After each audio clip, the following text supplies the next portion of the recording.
Hello, Awesome Soul here, and hot damn, do I have some Robocraft news for you. Some Robocraft, as well as some Robocraft Infinity news. So, if you'll remember from the last video, I sort of ended off the news there discussing Paris Games Week. And luckily enough, prominent community member Rafifu was one of the people who made it to this event. And they were oh so kind to post all of the information they found out there on the forums, or on Discord, etc. So big shout out to Rafifu, because all of the information in this video comes from them. First off, let's get into what their experience was with Robocraft Infinity. So the quick TLDR here is it's Robocraft, but different. Very different, apparently. The first section is the CPU. So the CPU system in Robocraft Infinity seems to have a bit of an overhaul. So every part in the game, presumably minus the cubes, cost a lot more CPU. One of the examples being 85 CPU just for the smallest SMG. Though as we'll get to in a little bit, the size scaling is not what we're used to. But the interesting part here, the nominal count is only 1. So you don't need 4 SMGs to reach nominal count like you do in regular Robocraft. All you have to do is mount on 1 SMG and you're good to go. Of course though, with it being higher CPU, it would also naturally have higher health, making it that much more difficult to actually take out. This also makes it more viable to build robots with less weapons and movement parts. Rafi thinks it's an interesting change, but they're unsure whether or not it's a good or a bad thing. But they did certainly think it was refreshing. And to give you a bit more of an idea of the differences, here we have a picture of a Robocraft robot, and we also have a recreation of this robot in Robocraft Infinity. And as you can see, the stats are very different for something that has pretty much the same body type. Though you do have to remember, this game is still in development. I'm sure they're going through a bunch of tweaks as we speak. But yes, as they point out, the bot in regular Robocraft is about 700, and the bot in Robocraft Infinity is nearly 2,000 CPU. And this is also packing less guns and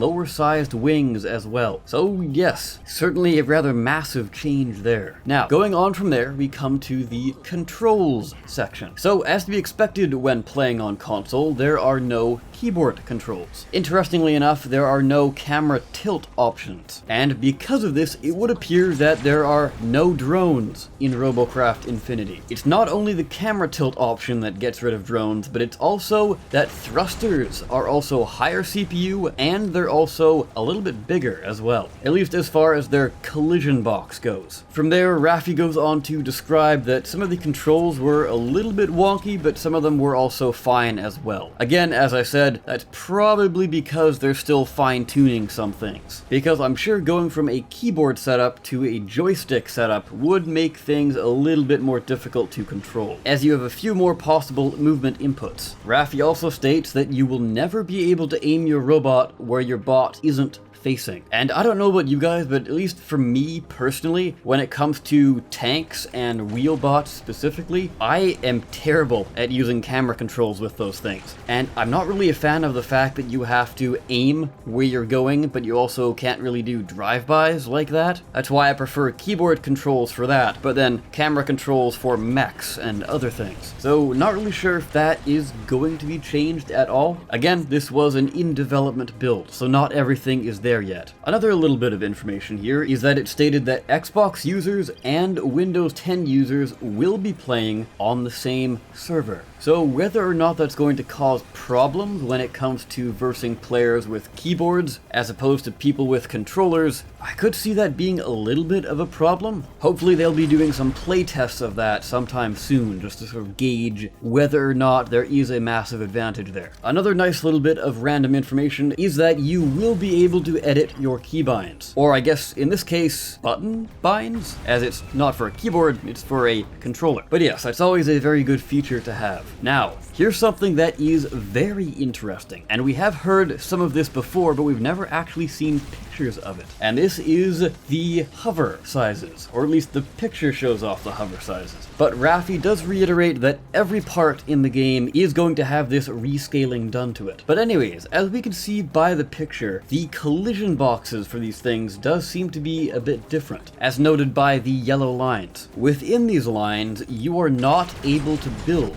meaning that for thrusters, it's going to be a lot more difficult to stuff them inside of your robot. Of course though, there still is a very small sized hover, so perhaps you could do something with that, but other than that, the air intake area for the rest of them is very large. And also on top of that, the thrusters have this feature as well, which plays back into what was stated earlier, rest in peace drones, as you can't really spam too many thrusters on, at least as easily as you can in the main Robocraft. Though this might also cause problems for planes, as I have seen a lot of builds trying to spam on as many thrusters as they can, so they can have their speed boost rather high. I've seen a fairly effective medic plane do this, though maybe that is kind of by design, that they don't really want players going around at 500 miles per hour, even if it is in a plane. Another thing they mention is that the CPU gaps between all of these parts are now a lot more evenly separated, which does make sense because now the sizes actually scale up properly, as opposed to going from a rather small selection of sizes and then instantly going to something rather massive. It's basically what they did with the wheels fairly recently. So Raffi says that they're about 25 CPU difference on average for each part. And that of course is the difference between the parts. They've also provided a lot of other miscellaneous information that didn't really fit into their own sections. So the first of these is that the maps are apparently too small. They're smaller than the current ones we have in Robocraft, and one of the default cruisers you're given actually has a lot of trouble traversing the maps just because they are so small. They talked about a fair amount of balance issues, but also the Teslas in the game seem to act a little bit differently. So it still does damage normally, but even if you are a little bit away from your target after bouncing, or making contact, I guess we can say, it still will deal a little bit of damage. So it's kind of an interesting way of getting rid of the